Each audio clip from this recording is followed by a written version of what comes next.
네, 오늘 주제는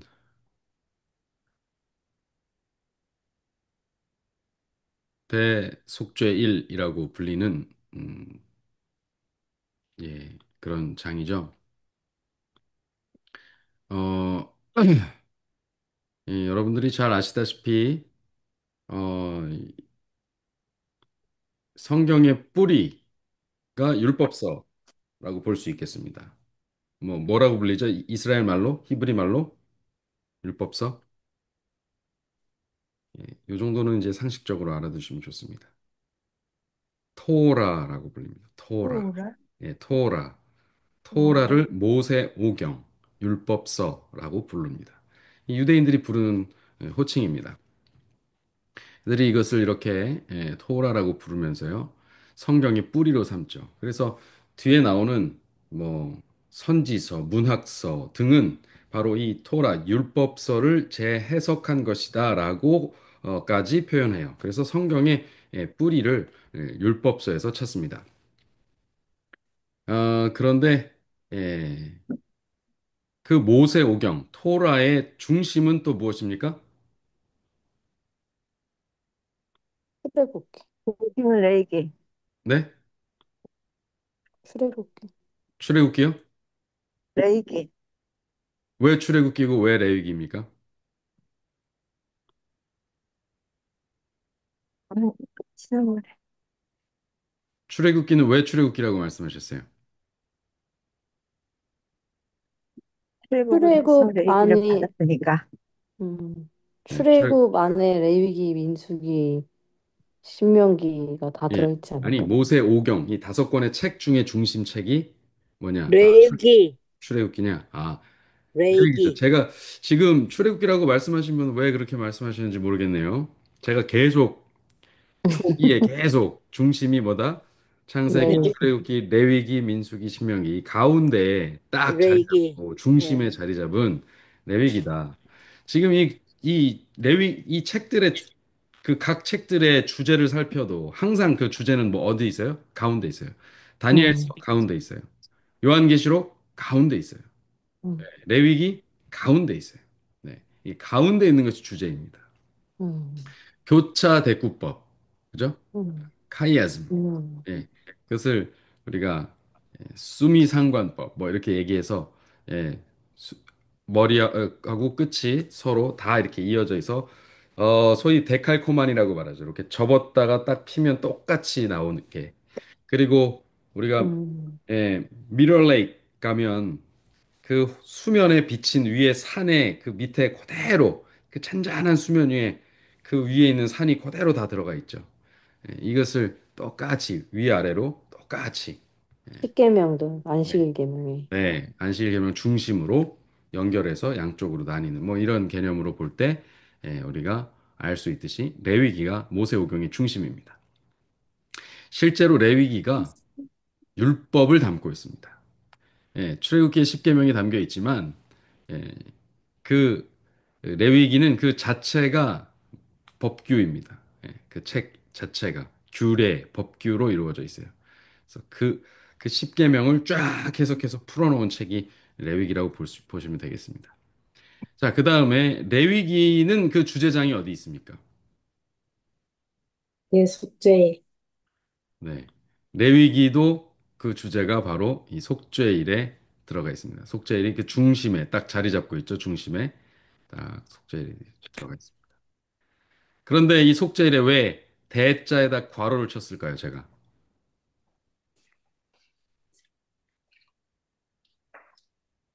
왜 괄호를 쳤을까요?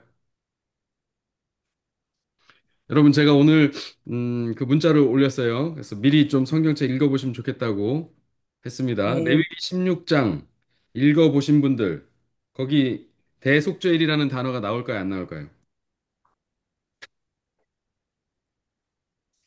대속죄일 단어 나올까요? 안 나올까요? 네, 대속죄일이라는 단어는 안 나옵니다. 네. 음, 그럼 속죄일이라는 단어는 나올까요? 안 나올까요? 나오죠. 나와요? 네. 어디 나오죠? 10절에. 10절에?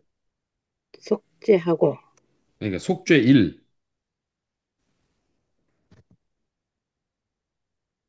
속죄일 나와요, 안 나와요? 속죄제, 속죄일은 안 나와요. 속죄일은 안 나오는데 자, 속죄제는 나오네. 그러면 왜 우리에게 대속죄일이라는 표현이 우리에게 익숙하게 되었나 한번 음, 알아보겠습니다. 음, 성경에 대속죄일이라는 표현은 아예 나오지 않습니다. 아예 어, 없어요. 성경 음, 자체에 없습니다. 그리고 아, 속죄일이라는 표현도 레위기 23장에 가서야 나옵니다. 그리고 23장 27, 28절 나오고 25장 1절에 나옵니다. 딱 세 번 나와요. 속죄일이라는 단어가. 음, 그 16장에는 아예 나오지 않습니다. 예. 음, 속죄제라는 표현은 있어도 속죄일이라는 표현은 없어요. 음, 그러니까 우리는 속죄일, 대속죄일이라는 단어가 굉장히 익숙하게 됐는데 왜 네, 어떻게 익숙해졌는지 알 수가 없어요. 그렇죠? 성경에 세 음, 번밖에 안 나오는 단어고 음, 대속죄일이라는 단어는 아예 나오지도 않는데 우리는 음, 어떻게 대속죄일이라는 단어를 그렇게 흔하게 사용하게 됐을까요? 원래 재림교인이라서 성소 대속, 기도를 연구하다가 이게 익숙해졌어요. 다른 음, 교파는 아마 이거 익숙하지 않을 거예요. 음, 대속죄일이라는 단어 자주 사용합니까? 다른 교파에서? 제가 잘 모르겠습니다. 아니요, 별로요. 아마 별로 쓰지 않을 겁니다. 자, 그러면 왜 대속죄일이라는, 속죄일이라는 단어도, 또 대속죄일이라는 단어도 우리한테 익숙해졌을까요? 음, 거기, 16장, 31절 보겠습니다. 31절. 누가 찾으신 분 읽어주십시오. 31절. 이는 너희에게 큰 안식일인즉 너희는 스스로 새롭게 괴롭게 할지니 영원히 지킬 규례라. 네. 예. 자, 또, 개역 개정판 성경 가지신 분 한번 읽어주세요. 31절.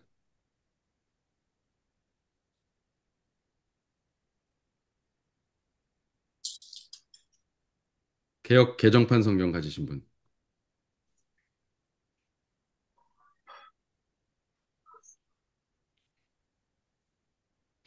제가 읽겠습니다.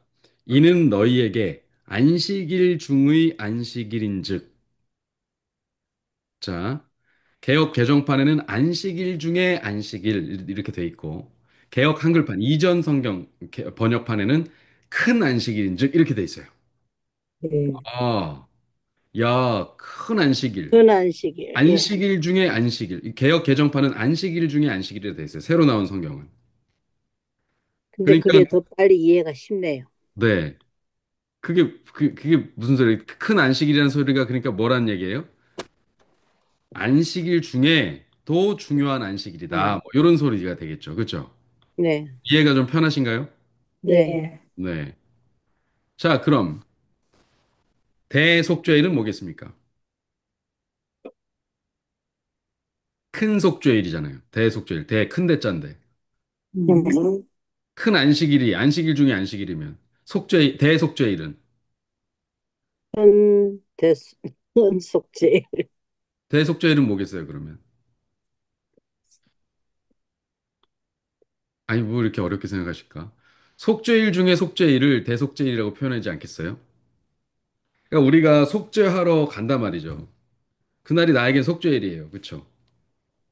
내가 그날 날을 정해가지고 재물을 가지고 하나님께 가서 속죄를 했어요. 그렇죠? 그런 날이 있어요. 그건 나에게 속죄일입니다. 그러나 그런 속죄일이 무수하게 많아요. 성소로 따지면 이 사람 저 사람 하루에도 몇 명씩 속죄하러 오는 사람들이 있을 수 있어요. 그건 다 속죄하는 날입니다. 그 사람에게 있어서. 속죄제를 드리는 날이에요. 속죄제를 드리는 날. 그러나 이 하루는 연중에 이 하루는 정말 특별한 큰 속죄일, 특별히 정해놓고 연례 행사로 진행하는 속죄일이라는 뜻을 가질 수 있겠죠. 그렇죠? 그래서 안식일 중에 안식일, 속죄일 중에 속죄일. 그래서 큰 안식일 그리고 큰 속죄일, 대속죄일로 표현을 하게 된 것입니다. 예, 이해가 되십니까? 네. 성경에 없는 표현이지만 큰 안식일이라는 개념과 대속죄일이라는 개념을 같이 이렇게 같은 원리로 사용을 하게 되었다. 뭐, 그렇게 사용했다고 해서 뭐 하나님께서 벌 주실까요? 그러진 않을 것 같아요. 그죠? 그냥 우리가 구별한 속죄일 중에 속죄일의 개념으로 우리가 사용할 수 있을 것 같습니다. 자, 그렇게 된 거라는 사실을 알고 계시면 됩니다. 자, 그다음에 용어를 또 하나 정리를 좀 해야 되겠어요. 거기 이제 1절, 2절에 보면 여호와께서 모세에게 일러 가라사대 아론과 그 아들들과 이스라엘 모든 자손에게 죄송합니다. 17절은 17절. 아론의 두 아들이 여호와 앞에 나아가다가 죽은 후에 여호와께서 모세에게 말씀하시니라. 여호와께서 모세에게 이르시되 내 형 아론에게 이르라. 성소의 장안 법궤 위 속죄소 앞에 무시로 들어오지 말아서 사망을 면하라. 내가 구름 가운데서 속죄소 위에 나타남이니라. 자, 여기 속죄소 뭐죠? 제가 전에 설교 말씀했었죠. 속죄소. 이거 다른 말로 뭐라고 합니까? 지성소. 성서, 아니, 지성소 안에 법궤가 있어요. 법궤에 속죄소, 뚜껑을 덮는 이걸 속죄소라고 해요. 이 뚜껑 뭐라 그래? 뚜껑. 뚜껑 위에 천사 그룹 천사가 있고 그 네. 여기 하나님의 쉐키나의 영광이 있어요. 여기 뭐라고 해요? 속죄소 혹은 다른 말로 야, 역시 예. 음, 제가 아직 목회자 해도 되겠네요. 이제 살만합니다. 예. 어, 시은좌라고 하셨죠. Oh, 시은좌. yes. 예, 예, 기억나시죠? 그때 Yes. 예, 설교하면서 탁 기억에 남으셨을 건데 그 시은좌입니다. 속죄소 다른 말로 시은좌. 속죄가 이루어지는 보좌, 은혜가 베풀어지는 보좌, 예. 속죄가 이루어지는 장소, 예. 속죄가 이루어지는 장소. 그게 뭐예요? 은혜가 베풀어지는 장소. 시은좌, 베풀시 은혜은 보좌 할 때 좌, 자리 좌자입니다. 자, 그렇게 됩니다. 자, 그 아래 있는 것이 법궤예요. 근데 성경에 법궤라고 우리가 법궤 익숙하시잖아요? 법궤 익숙하죠? 우리 귀에. 예. 근데 법궤라는 단어가 성경에 몇 번 나올까요?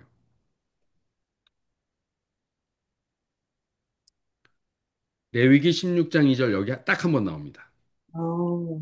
여기 딱 한 번 나와요. 지금 여러분들은 정말 희귀한 단어를 하나 보신 겁니다. 법궤라는 단어는 여기 하나 나옵니다.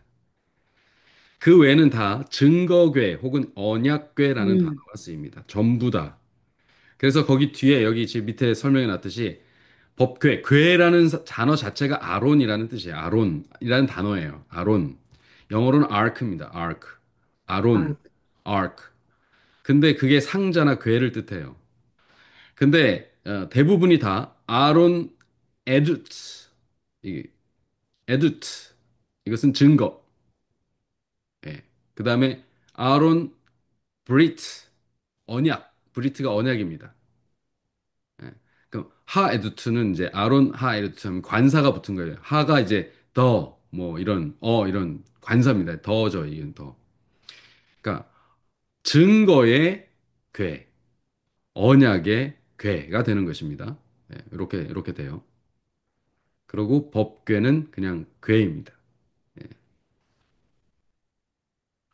그 법을 넣기 때문에 우리가 법궤라고 번역을 해놨는데 사실은 그냥 궤입니다. 궤. 예. 지성소에 있는 궤. 우리가 다 법궤라고 알고 있으니까 법궤라고 번역을 했을 뿐이지 그냥 상자, 궤입니다. 그래서 그것을 성경은 다른 데서는 굳이 증거궤 혹은 언약궤라고 써놓았습니다. 근데 여기 음. 레위기 16장에서는 그걸 구분할 필요가 없어요. 지성소를 지칭하는 말이기 때문에 지성소 안에서 궤가 하나밖에 없어요. 무슨 궤밖에 없어요? Okay. 예, 10계명을 담아둔 그 궤밖에 없어요. 법이 담긴 궤. 그래서 음. 법궤라고 번역을 해 놓은 것입니다. 예, 음. 예. 일단 이건 다 한글식 번역일 뿐입니다. 이게 성경을 읽으시다 보면 이게 와, 나 이 단어에 너무 은혜 받았어. 그런데 실제로는 그 단어는 그냥 한글로 번역하는 과정에서 생겨난 말일 뿐인 경우도 많아요. 여러분들이 예, 그 혼돈이 있을까 봐 언어를 좀 해결해 드립니다. 그런데 이 아크라는 단어, 아론이라는 단어는 방주도 아론이고 갈대상자도 아론입니다. 다시 말하면 인류의 멸망 중에서 노아를 건지신 것도 아론이고 음, 그 인물 아론은 아하론입니다. 단어 원어상 아하론이에요. 이거는 아론입니다. 그대로 아론입니다. 어, 남아 투강령 아들 다 죽여라. 그런 데서 모세를 건져내신 것도 아론입니다. 그리고 출애굽 때에 이스라엘 백성을 이끌기 위해서 이스라엘 백성을 건져내시기 위해서 앞장서시면서 그 하나님께서 거기 임하신 곳도 아론입니다. 이제 그 아론 안에 법과 언약과 증거가 들어있다라는 개념입니다. 이게 무슨 법이고 무슨 언약이고 무슨 증거입니까?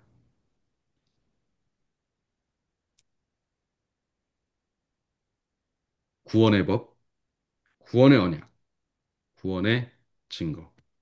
이것이 그 안에 들어가 있는 것이죠. 이스라엘 백성은 이것을 통해서 죄 사함을 얻고 구원을 받게 되는 것이죠. 이 아론 꼭 알아두시기 바랍니다. 아론이란 단어는 까먹으셔도 돼요.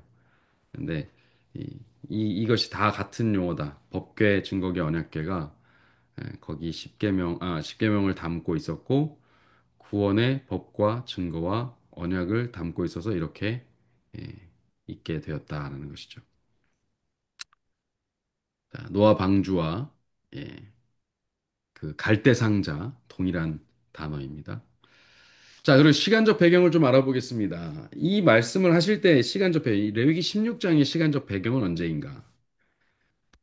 예, 성경에 이렇게 표현이 돼 있어요. 아론의 두 아들이 여호와 앞에 나아가다가 죽은 후에 여호와께서 모세에게 말씀하셨습니다. 그리고 나서 또 쭉 읽다 보면 일곱째 달 곧 그 달 10일에 너희는 스스로 괴롭게 하고 이 규례를 지켜라 영원히 지켜라 매해 지켜라 이렇게 돼 있어요. 자 그러면 이거는 일곱째 달이 거의 다 되었을 때 주신 말씀입니까? 아니면 어, 그 전에 이전에 한참 전에 주신 말씀이겠습니까?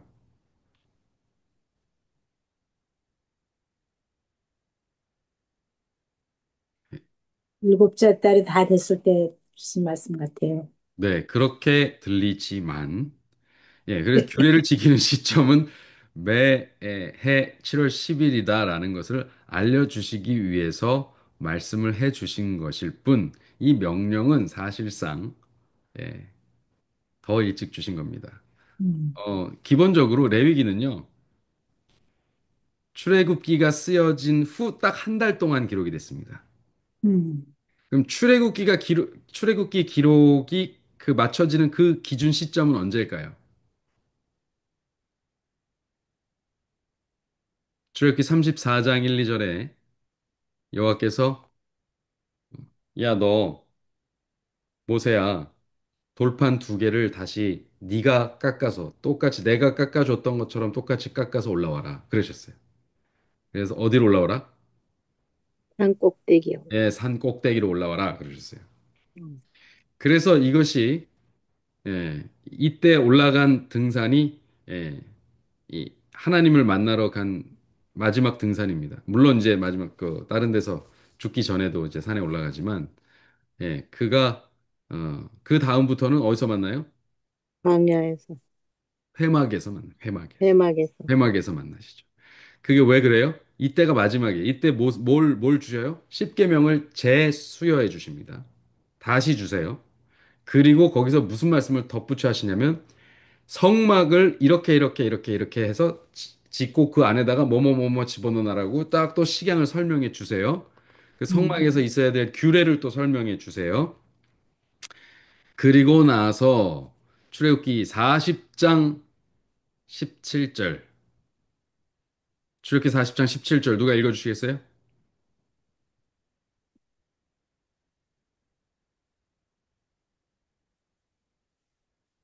출애굽기 40장 17절. 제2년 정월 곧 그 달 초일에 성막을 세우니라. 네, 제2년이면 언제겠어요? 출애굽한 지 1년이 지난 그 제2년. 제1년 정월 말고 제2년 정월. 그러니까 1년이 지났어요. 1년. 그 사이에 음, 1년이 벌써 광야에서 지난 겁니다. 그때 정월 초 1일에 성막을 세운 것입니다. 그리고 그 성막을 봉헌하고 그 성막을 그 성막에서 제사 의식을 진행하기 위해서 뭐예요? 또 알려주시고 그걸 진행하는 제사장을 위임하시고 그거를 그러면 한참 뒤에 하시겠어요? 세우고 바로 하시겠죠. 그게 바로 레위기의 장면입니다. 레위기 전반부가 그래서 거기서 일어나는 제사를 설명하시고 그 제사를 섬길 제사장을 선발하시는 게 레위기 전반부에 우리가 배운 내용들인 거죠. 네. 그렇게 하고 레위 그 나답과 아비후 사건이 언제 있었다고요? 세워지고 그 저녁 첫 책무를 수행하러 가는 그때에 그들이 뭐 한 거예요? 야, 우리 7일 동안 예식했는데 아이고 이제 뒤풀이 하자 그러면서 부어라 마셔라 하고 실컷 취한 것입니다. 네. 그래서 그 첫날 죽은 거예요. 바로.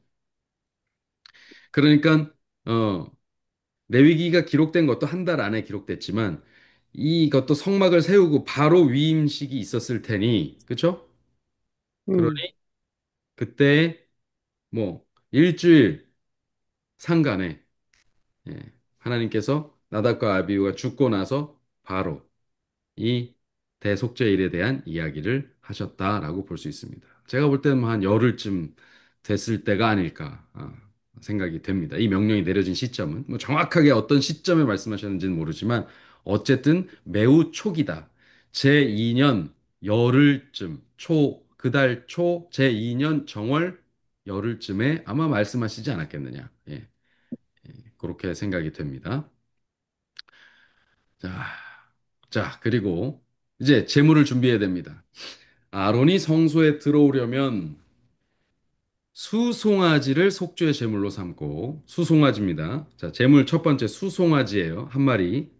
그리고 숫양을 번제물로 삼고. 자, 아론이 성소에 들어오기 위해서 수송아지 속죄 제물과 숫양 번제물이 필요합니다.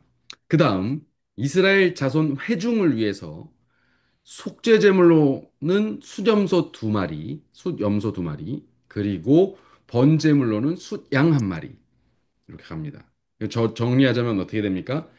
제사장을 위해서는 속죄제 숫소 한 마리, 번제 수양 한 마리, 그죠? 그 다음에 백성을 위해서는 속죄제 수염소 두 마리, 번제 수양 한 마리.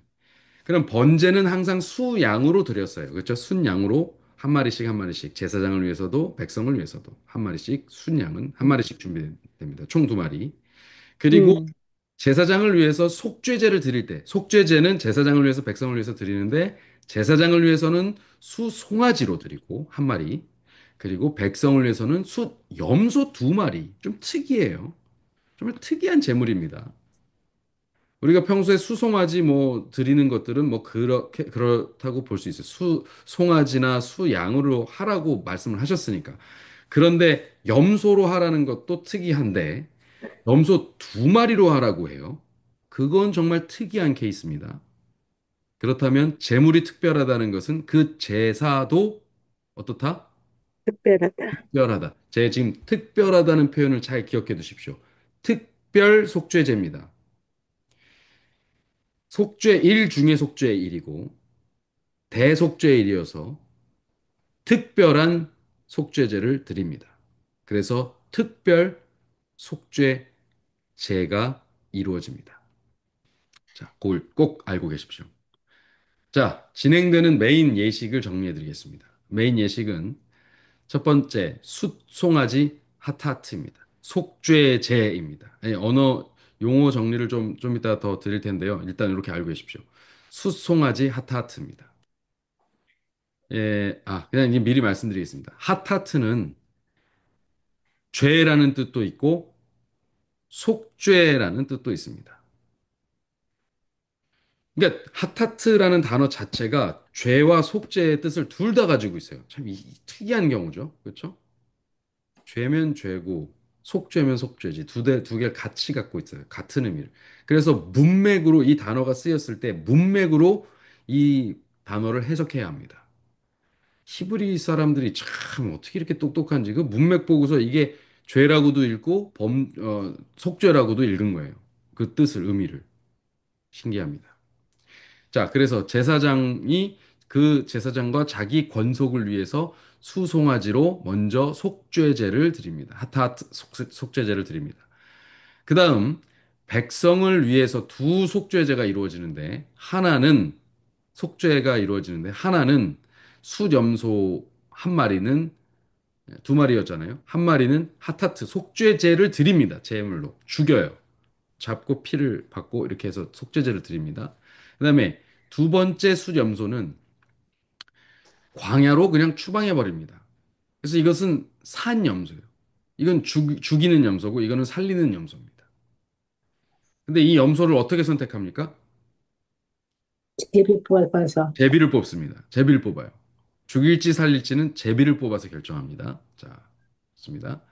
그 다음, 그 다음에 나와서 제사장이 이제 여기까지 속죄제를 다 끝내고 나오면, 지성소에서 나오면 그 밖에서 다시 번제를 드립니다. 제사, 제사장 자신을 위해서 드리고, 그리고 백성을 위해서 드리고, 그래서 번제를 또 두 차례 드리게 됩니다. 그래서 총 다섯 번의 메인 제사 의식이 치러지게 됩니다. 자, 정리가 좀 되셨습니까? 네. 먼저 제사장이 이제 이 제사장의 하타트 속죄제는 왜 드리냐? 성소에 들어가려고. 성소에 들어가기 위해서는 먼저 제사장이 자신을 속죄를 해야 돼요. 그래서 속죄를 통해서 거룩해진 제사장이 이제 백성을 위한 이 하타트를 드리게 되는 것입니다. 진행하게 되는 겁니다. 특별 하타트입니다. 평소에도 하타트는 있어요. 속죄제는 평소에도 일반 하타트들이 있습니다. 그러나 이날은 특별 하타트, 두 마리의 숫염소를 통해서 드리는 특별 하타트를 드리게 됩니다. 자, 여기까지 정리가 되셨나요? 근데 아사셀은 뭐예요, 아사셀은? 자, 그건 좀 이따 설명하겠습니다. 그건 좀 이따 설명할게요. 예. 네, 어쨌든 수점소를 사용하는 특별 핫하트다. 여기까지 따라오셨나요? 그러니까 에브리 특별 저기 하타트에는 꼭 이렇게 두 염소를 이렇게 염소를 Every year. 쓰나요?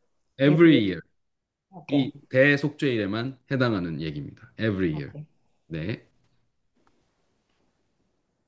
됐습니까? 다 이해가 네. 되셨죠? 혹시 이해가 안 네. 되신 분, 여기까지 못 따라오신 분, 예, 나중에 방송으로 다시 한번 반복해서 들어보시기 바랍니다. 자, 속죄제 핫하트. 요걸 좀 설명해야 됩니다. 이게 메인이니까요. 자, 백성을 위한 속죄제 염소를 잡습니다. 이제 대제사장이 자기를 위한 그리고 자기 권속을 위한 자기 이제 가족을 위한 예, 속죄제를 드리는 것, 수송아지로 드리는 것은 오케이 이해가 되시죠?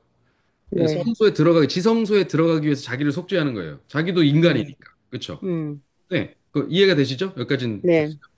그러면 이제 백성을 위해서 속죄제를 드릴 때 평소에는 뭐 족장이든 누구든 뭐 온 백성을 위해서든 그러면 예, 사실 회중을 위해서는 그 제물의 그 분량이 송아지입니다. 송아지 한 마리.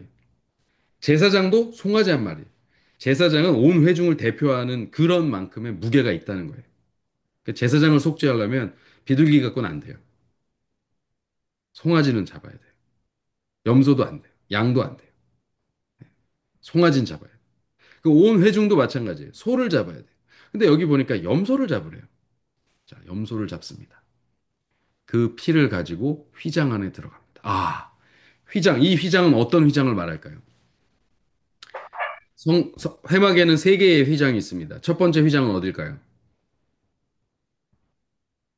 뜰로 들어가는 휘장입니다. 뜰에 경계를 쭉 쳐놓은 한마디로 말하면 겉 펜스의 거기에 있는 휘장입니다. 그걸 열고 들어가면 진영에서 회막 뜰 안으로 들어갈 수 있게 하는 휘장이 있어요. 그 다음에는 무슨 휘장이 또 있습니까? 그 어, 뜰에서 성소로 들어가게 하는 외부 휘장이 있습니다. 성막의 외부 휘장입니다. 그 다음, 지성소. 네. 그 다음, 그러니까 말하자면 이건 대문이고, 그 다음에 현관문, 실내로 들어가는, 그리고 지성소로 들어가는 더 내밀한 방문이 있어요. 예, 안방문이라고 볼 수 있겠습니다. 지성소의 휘장입니다. 자, 그 안으로 들어가는 피, 염소의 피. 이 피가 지성소 안으로 들어가면 이 고기를 먹을 수 있어요, 없어요? 먹을 수 없어요. 속죄제가 이 속죄제 일반 속죄제도 두 가지가 있어요. 그냥 속죄제도 두 가지가 있어요. 속죄제 하나는 뭐예요? 피가 그냥 바깥에 번제단에 쏟아지는 속죄제예요. 그거는 그 제물을 누가 먹습니까? 제사장 제사, 제사장. 제사장들이 그걸 네. 먹어야 돼요. 네. 음. 그 죄를 담당한다는 의미를 가지고 있어요. 예. 제사장들이 담당하는 거예요. 그거를. 그래서 섬기는 거예요. 중재하는 거예요. 그다음 그러나 그 피가 제단에 쏟아지는 게 아니라 그것이 지성소 안으로 들어가게 되는 그런 속죄제는 그 고기를 먹을 수 있을까요? 없을까요? 없어요. 먹을 수 없다. 미리 말씀을 드린 바 있습니다. 네. 자, 그래서 속죄소 어디라 그랬어요? 다른 말로. 업계, 자, 이제 이래서 또 자, 좀 바깥에. 전에 말씀드린 건데. 네. 씌은 자. 시은좌입니다. 시은좌. 음. 속죄소가 시은좌입니다. 속죄소 위에 뿌려라. 어디 뿌리라는 말이에요? 시은좌에 뿌려라. 법궤 뚜껑 위에 뿌려라. 아, 그리고 속죄소 위에 뿌리고 그리고 또 어디 뿌려요? 속죄소 앞에. 그 앞에 법궤 보이는 앞에 또 뿌립니다. 뿌리는데 얼마나 뿌릴까요? 세 번? 자, 뿌리는데 얼마만큼 뿌릴까요? 피를 이렇게 받아서 가잖아요. 이렇게 받아서 가면 이거를 갖다가 이렇게 막 뿌릴까요? 화장실 청소하듯이? 아니겠죠. 아마 이제 작은 접시에 담아서 가지 않을까 싶어요. 그러면 거기에 이렇게 조금 찍어서 손가락으로 이렇게 톡, 톡, 톡 이렇게 뿌릴 것 같습니다. 그렇죠? 한 방울 정도씩. 음. 그렇죠? 음. 그렇게 뿌릴 겁니다. 그래서 이스라엘 자손의 부정과 그들이 범한 모든 죄로 인해서 지성소를 속죄하라. 네, 지금 피가 어디다 뿌려졌어요? 기은자 위에. 씌은 자 위에 지성소의 속죄소 위에 뿌려졌죠. 그게 뭐를 속죄한 거예요? 지성소를 속죄한 거다. 이렇게 한 거예요. 또 그들의 부정한 중에 있는 회막을 위하여 그같이 할 것이다.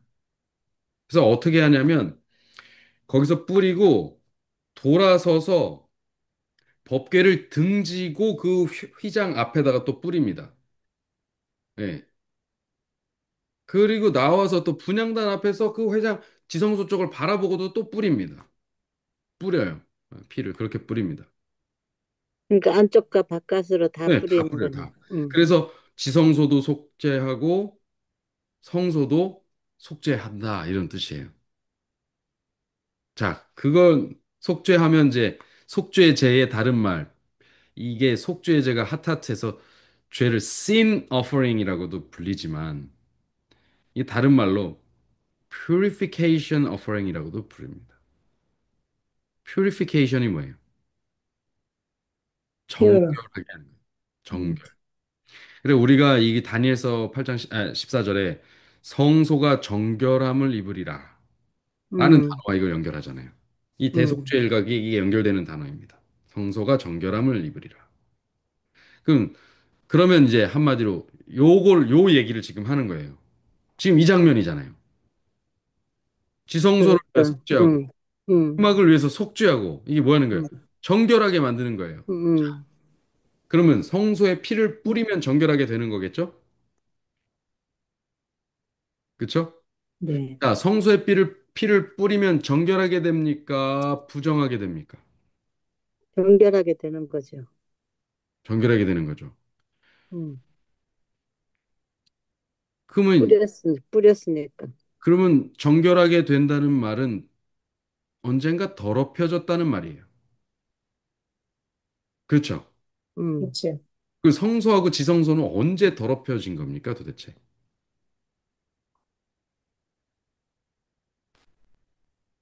언제 더럽혀졌어요? 사람들이 그 가져와서 제 사함을 받을 때, 그러니까 연중에 다른 일반 속죄제 부리면서 여기 이렇게 뿌렸을 때, 예. 예, 예, 예. 그러니까 연중에 내내 이제 선생님, 피가 뿌려졌으니까. 저는 그렇게 네. 생각하지 않고요. 네, 우리가 죄를 어, 사함을 받기 위해서 양들을 가지고 가서 그 양을 잡잖아요. 네. 그 모든 과정이 아무리 속죄함을 받는다고 해도 음. 우리 인간의 그 나약함은 항상 존재하기 때문에 그거를 위한 속죄가 아닐까요? 조금만 더 자세하게 설명해 주세요. 그러면 그 속죄제로는 다 해결되지 않는 다른 죄가 아니죠. 있다는 말인가요? 아니죠. 그 속죄 우리가 음. 그걸로 인해서 사함을 받고 속죄함을 받지만 우리 인간들의 우리들은 항상 죄 가운데 있기 때문에 이게 부지 중에 우리가 지을 수 있는 모든 자, 그런 지금 죄, 말씀을 잘 정리하지 않으시면 혼란에 빠지십니다.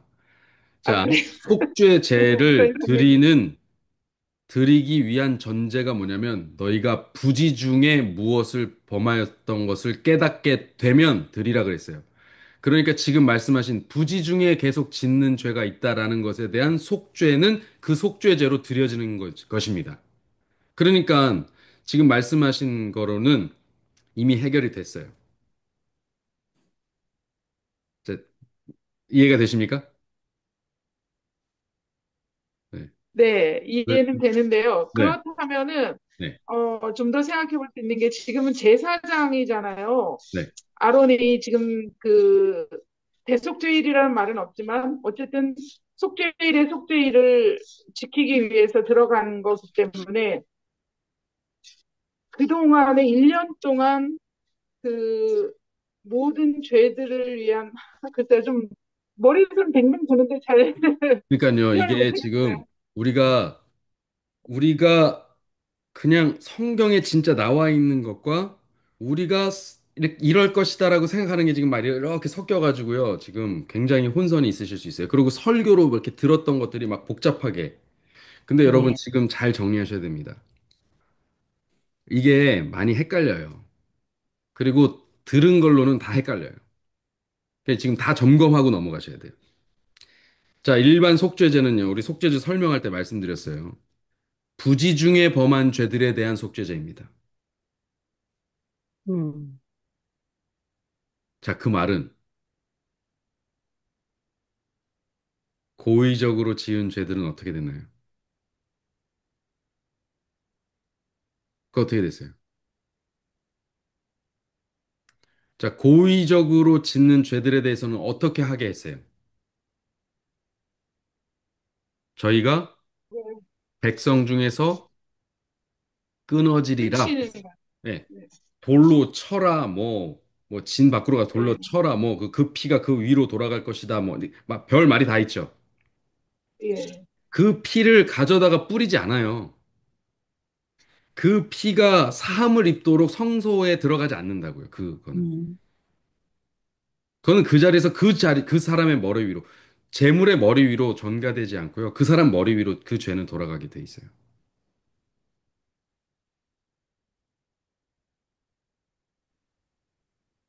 그러면 다시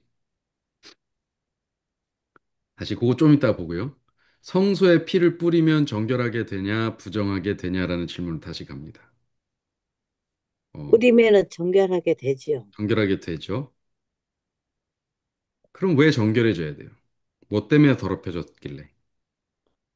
우리가 죄를 져서, 자, 그러니까 연중에 지은 죄들은 지금 다 사함을 입었는데 속죄제 음. 갖고 오면 다 이제 혼선이 있는 게 뭐냐면요. 뭐라고 알고 있냐? 저도 어렸을 때 그렇게 알고 있었어요.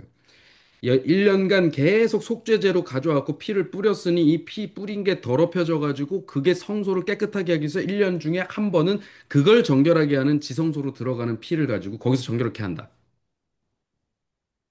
여러분 이렇게 들어본 적 있으세요? 예.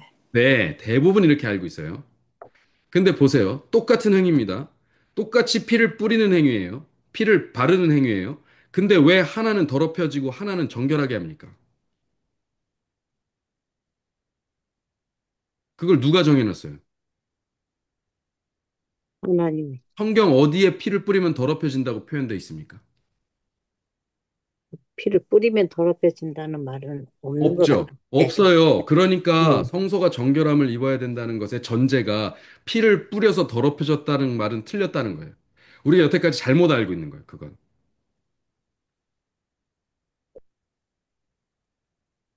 자, 굉장히 이제 여러분들이 어려워지신 거예요. 시험에 들었습니다. 이거 어떻게 해결하시겠습니까? 목사님이 설교를 하셔야지. 똑같은 소리 하지 아, 왜 저만 믿으세요? 아니, 다 성령을 아시니까. 믿으시고, 성령이 주시는 말씀을 들으셔야지, 직접. 아멘. 아침마다 우리 말씀 묵상하시면서. 자, 이제 그러면 이제 여기서 설교 마치고, 여러분들 기도하시면서 오늘 밤에 그거 성령께서 알려주시도록 기도하고 주무시겠습니까? 아니요, 잠 못 자요. 아니요. 잘못 자겠어요. 자, 어, 이런 문제를 유대인 신학자인 밀그롬이라는 사람이 연구를 하게 됐어요.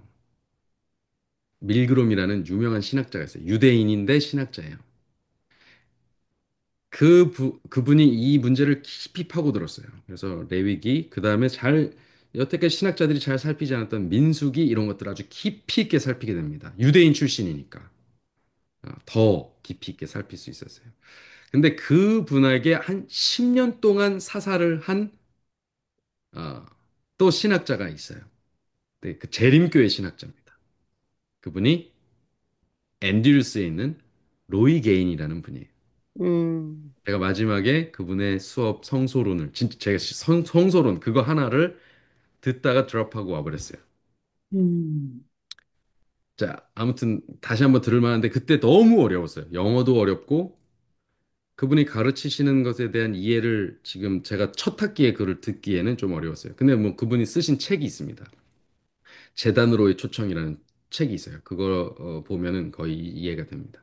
자, 아무튼 지금 그 얘기를 그 한 학기를 그분께 온팡지게 들어야 되는 수업을 지금 요 한 시간에 압축해 갖고 지금 요걸 말씀드리자니 너무 힘듭니다만 하여튼 요약을 해서 알려드릴게요. 아무튼 그 덕분에 예, 우리는 좀 더 깊이 있게 이 도전에 대한 예, 답을 찾을 수 있는 어, 길을 좀 열었습니다. 제가 좀 이따 더 설명드릴게요. 자, 첫 번째 문제 1번. 자, 레위기 20장 3절에는요, 이런 이 말씀이 있습니다. 나도 그 사람에게 진노하여 그를 그의 백성 중에서 끊으리니, 백성 중에서 끊기는 자가 있어요. 이건 어떤 죄입니까? 고의적으로 짓는. 보이죠? 예. 부지 중에 짓는 죄는 이렇게 속죄의 기회도 주고 뭐 따져 묻지만 고의적으로 짓는 죄는 아예 그냥 그거는 그냥 사람 선에서 끊기게 해버려요. 예, 성소까지 가져오지 않습니다. 어떤 죄였어요? 보니까 여기 그가 그의 자식을 몰렉에게 주어. 음, 몰렉을 다른 말로 하면 몰렉, 밀곰 뭐 이런 겁니다. 예, 이렇게 몰록 뭐 이런 단어로 성경에 써 있습니다. 그렇게 주어서 내 성소를 더럽히고 여기 이 단어가 쓰였네요. 대단한데요? 여러분 여기 힌트가 있어요. 뭘까요? 그 사탄에게 줬다는 말 아니에요. 여호와의 이름을 욕되게 하는 것. 이방인에게 줬, 아니, 저기, 뭐, 이방 신에게 자, 줬다. 이겁니다.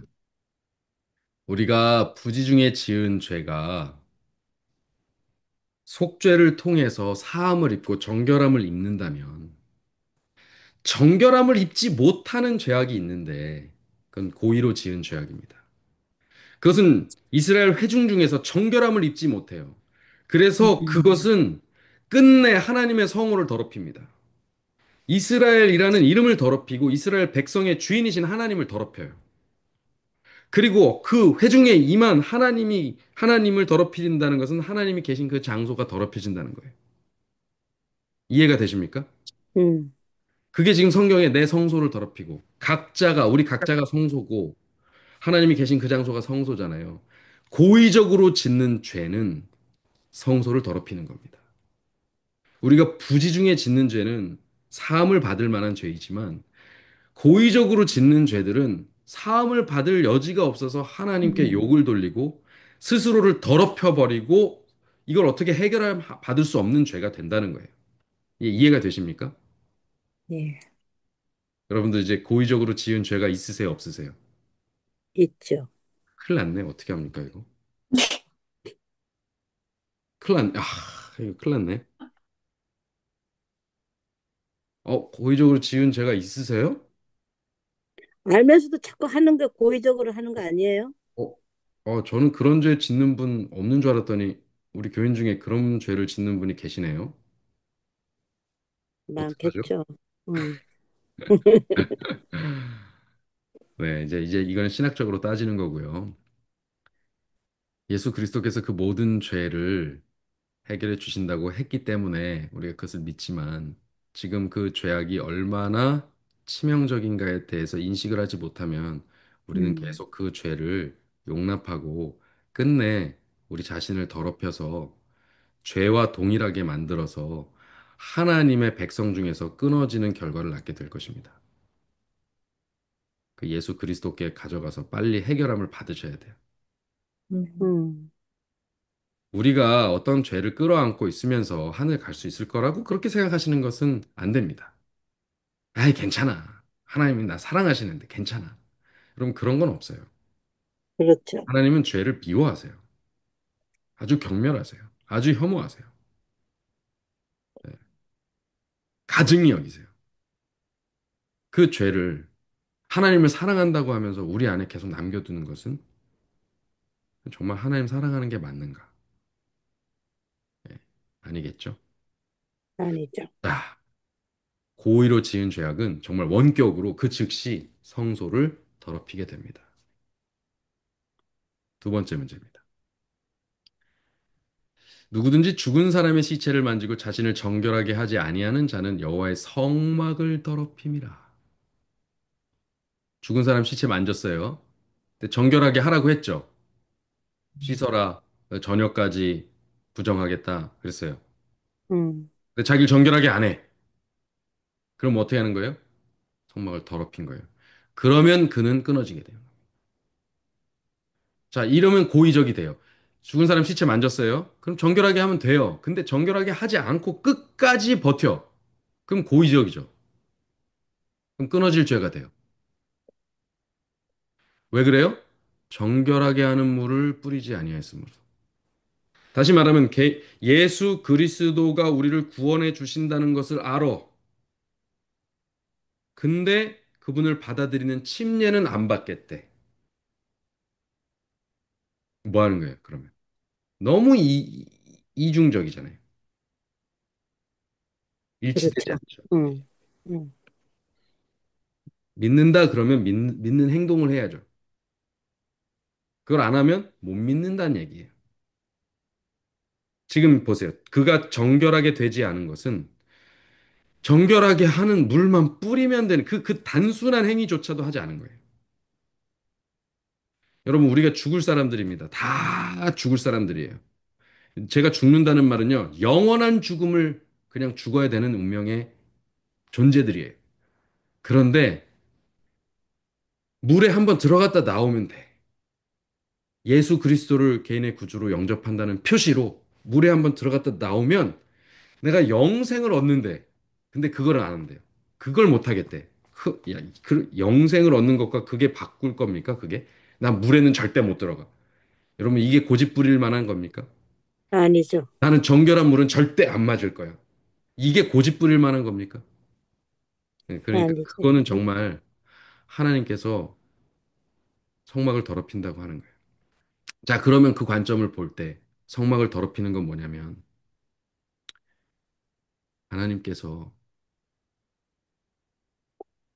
당신의 백성과 깊이 사랑을 나누고 교제를 나누고 정말 일심동체가 되고 싶어서 동거자가 되고 싶어서 그렇게 간절하게 하나님과 함께 할 수 있는 길을 여셨는데 그걸 끝내 거절한 사랑을 배반한 죄, 반역죄이죠. 언약을 깨뜨린 죄. 자, 이러한 것은 자, 이제 신학적으로 정리하면 부정의 도끼가 원격으로 성소를 더럽힙니다. 이 두 번째가 그렇습니다. 그런데 그것은 하나님께 대한 반역과 같습니다. 자, 세 번째입니다.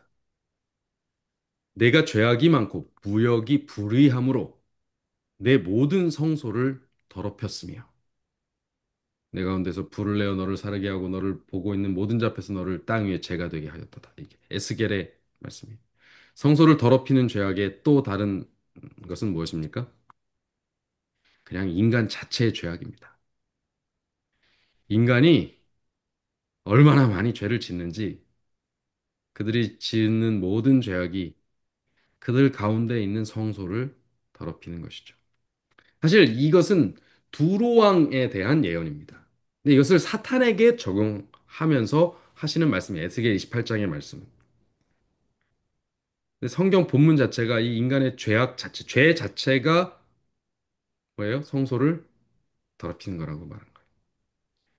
그래서 이 이론을 가지고 이 밀그롬이라는 신학자가 인간이 재물을 들여서 용서받는 게 아니라 예, 이 재물을 드림으로 말미암아 성소를 깨끗하게 하는 거다. 뭐 이런 이론을 펼칩니다. 또 이것도 신학적으로 또 복잡하고 어려운 건데 자, 예, 그냥 정리하자면 그래요. 인간이 죄사함을 받고 용서를 받는 것은 그가 내가 죄를 지었구나 하고 인식하고 회개하면 재물을 드리면 그 자체가 용서다. 그러나 재물의 피는 성소를 깨끗하게 하는 거다. 뭐 이런 개념입니다. 너무 뭐 이것까지 깊이 생각하실 필요는 없습니다. 근데 중요한 포인트는 이거예요. 부지 중에 짓는 죄는 사함을 얻지만 그래서 정결하게 됐어요. 하나님의 성소까지 들어가는 그 죄가 없이 정결함을 입었어요. 밖에서 그 제단에서 그냥 정결함이 된 거예요. 정결하게. 근데 거기까지 가서 정결함을 입지 못하는 그런 죄악은 바깥에서 끊어지고선 그 죄의 그 문제가 원격으로 즉각적으로 하나님의 성소를 더럽힌다는 거예요. 하나님의 성호를 더럽히고 하나님의 성소를 더럽히는 죄악이라는 거예요. 그래서 뭐가 필요한 거예요? 그래서 특별 속죄제가 필요한 거예요. 일반 속죄제로는 연중에 계속 속죄를 한단 말이죠. 부지 중에 지은 죄악들에 대해서 해결합니다. 그러나 고의적으로 짓는 죄악들은 해결을 못 받고 있잖아요. 계속. 그것들은 계속 성소를 더럽히고 있는 거예요. 부지 중에 지은 죄악들은 성소를 가져오지만 회막으로 가져오지만 성소 안으로 들어오기 전에 해결이 된다고요. 번제단에서 다 제물로 해결이 됐어요. 그러나 이 죄는 해결이 되고 있었던 거예요. 그래서 이 죄악을 해결하기 위한 특별 그 어, 속죄제가 필요하고 그 특별 속죄제를 드리는 날을 1년 중에 하루를 잡아서 대속죄일에 제사를 드리게 된 것이다. 이것입니다. 이것이 이제 밀그롬의 주장입니다.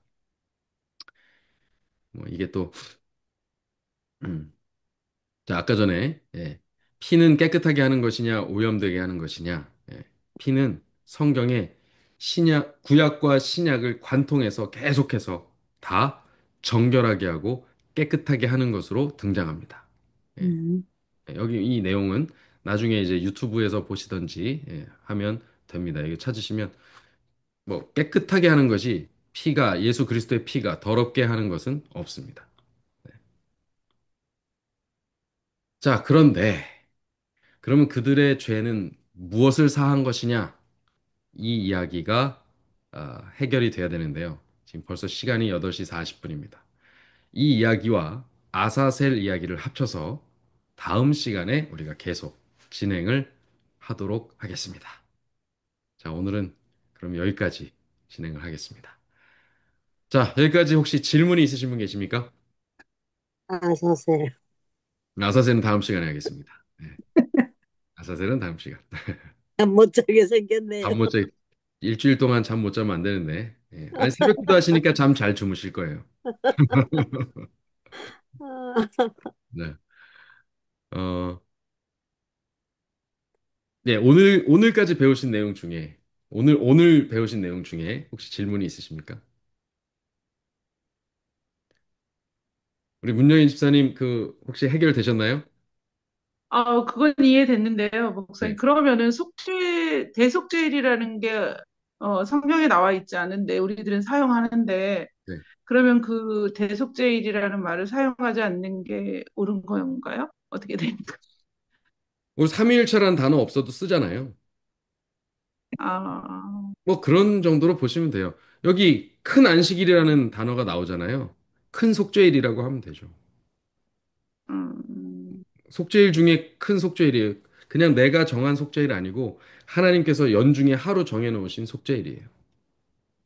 안식일도 매번 있지만 이날은 큰 안식일이라고 정했잖아요.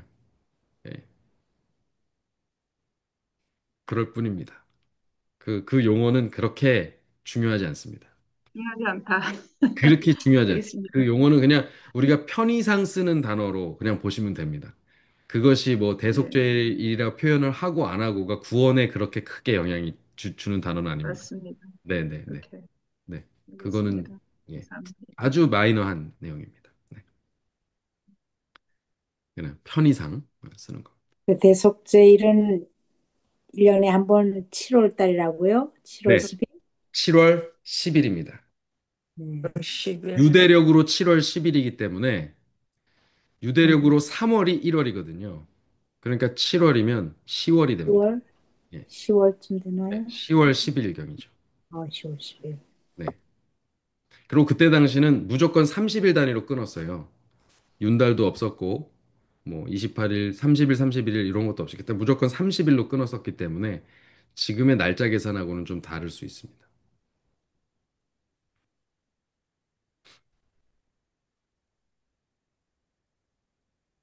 자, 또 어떤 질문이 있으십니까? 네. 우리 잠을 못 주무실 레나 집사님을 뒤로 하고 이 시간을 그럼 정리하도록 하겠습니다. 예, 레위기 볼수록 재밌으시죠? 네. 네. 네.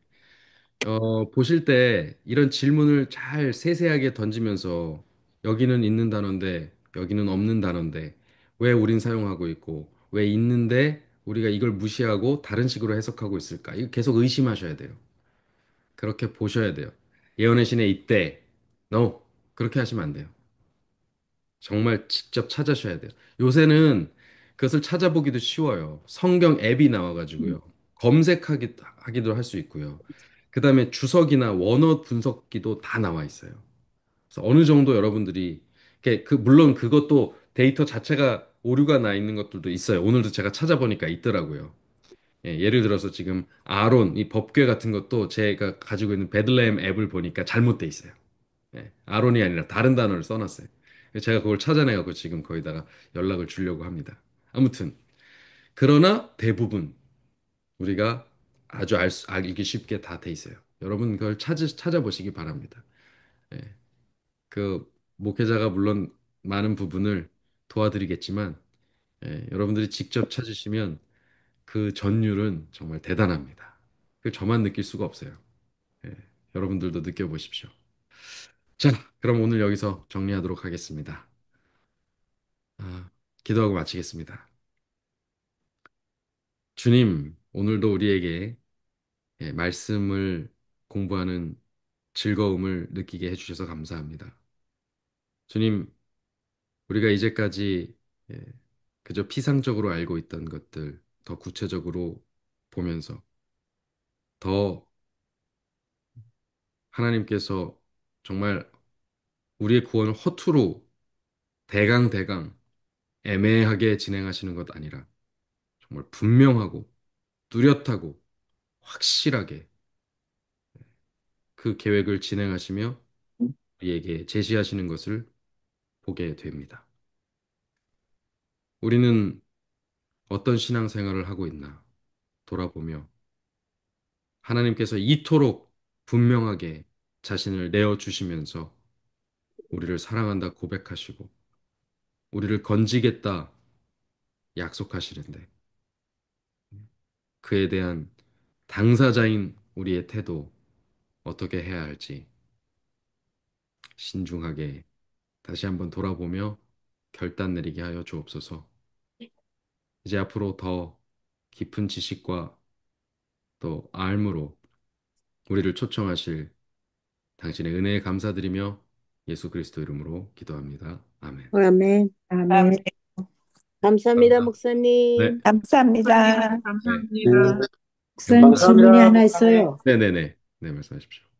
어, 그러니까 이제 고유리 지은죄는 성소 안으로 들어오지도 않잖아요. 벌써 그 바깥에서 벌써 다 끝이 났잖아요.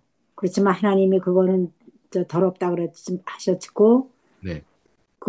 그 죄는 성소 안으로 들어오지가 않았잖아요. 아주 그냥 들어오지도 않았잖아요. 아, 그 죄를 사하는 그 재물이 아예 들어오지 않죠. 네. 그렇죠. 네. 그래도 그게 더럽혀진 거예요. 그래도 들어오지 않았어도 네. 성소로 들어오지 않았어도. 네. 그리고 1년에 한 번 그것을 해결하죠. 대속죄일에. 예. 그러니까 거기서 제가 느낀 거는 음, 그러니까 지금 우리가 이렇게 지금 줌을 원격으로 이렇게 공부를 하고 있잖아요. 네. 원근 거리를 뭐 정하지 네. 않고 네. 그런 것처럼 그 성소를 더럽힌 죄는 그냥 원격으로 죄가 된다라는 그 말씀으로 저는 이해를 했어요. 맞습니다. 그렇게 하면 좀 쉽지 않을까요? 예. 그러니까 사실 사람이 짓는 모든 죄가 다 원격으로 다 성소를 더럽히는 죄예요. 그럼에도 네. 불구하고 그 가운데 부지 중에 짓는 죄는 아직 죄로 특정되지 않아요. 그러나 자기가 깨달은 순간 죄다 인식한 순간에 자기가 재물을 들고 하나님 앞에 속죄제로 나아가면 그 재물을 통해서 그 죄가 사함을 입어요. 그 정결하게 Right. 됐죠. 그건 해결이 됐어요. 끝났어요. 왜요? 재물이 안고 불살라졌잖아요. Right. 그러면 성소는 더 이상 더럽혀질 게 없어요. 그런데 그 죄 사함을 얻지 못했던 죄들이 문제인 거예요. 어쨌든. 인류의 근원적인 죄악들. 인류가 고의적으로 지은 죄악들. 뭐 이런 것들입니다. 이거 어떻게 해결해야 되겠어요? 그리고 끊쳐진 죄. 네, 끊어지게 그런, 만드는 죄예요. 네, 그거는 네, 인류가 그런 죄들은. 그러니까 영원히 죽게 만드는 죄악들이에요. 그런데 보세요. 우리가 부지 중에 짓는 죄만 짓나요? 아니죠. 이스라엘 백성도 다 그랬겠죠? 고의적으로. 근데 그런 죄악들 어떻게 하시는 거예요? 그 개인은 끊어질지라도 이스라엘 전체가 욕을 당하고 하나님의 성호가 더럽혀지고 하나님의 성소가 하나님이 거하시는 그 이스라엘 백성의 진영이 더럽혀진 이 죄악을 어떻게 해결할 거냐 말이에요. 그래서 그거를 연중 1회 그거를 청소해 내시는 거예요. 근데 이게 또 어떤 의미를 갖냐면 그 다음 시간에 하겠습니다. 예, 네, 감사합니다. 수고하셨습니다, 목사님. 네. 요 원리만 오늘은 요 원리까지만 딱 하겠습니다. 다음. 네, 선생님, 네. 감사합니다. 네. 어려운 그러니까. 말씀을 네, 쉽게 잘 네, 네. 이해하도록 네. 잘 네. 풀어주셔서 참 감사합니다. 네, 감사합니다. 저도 감사합니다. 네, 즐거운 한 주 즐거운 한시기 되십시오. 되십시오. 네, 네. 네, 해피 내일 sabbath. 뵙겠습니다. 감사합니다. 네.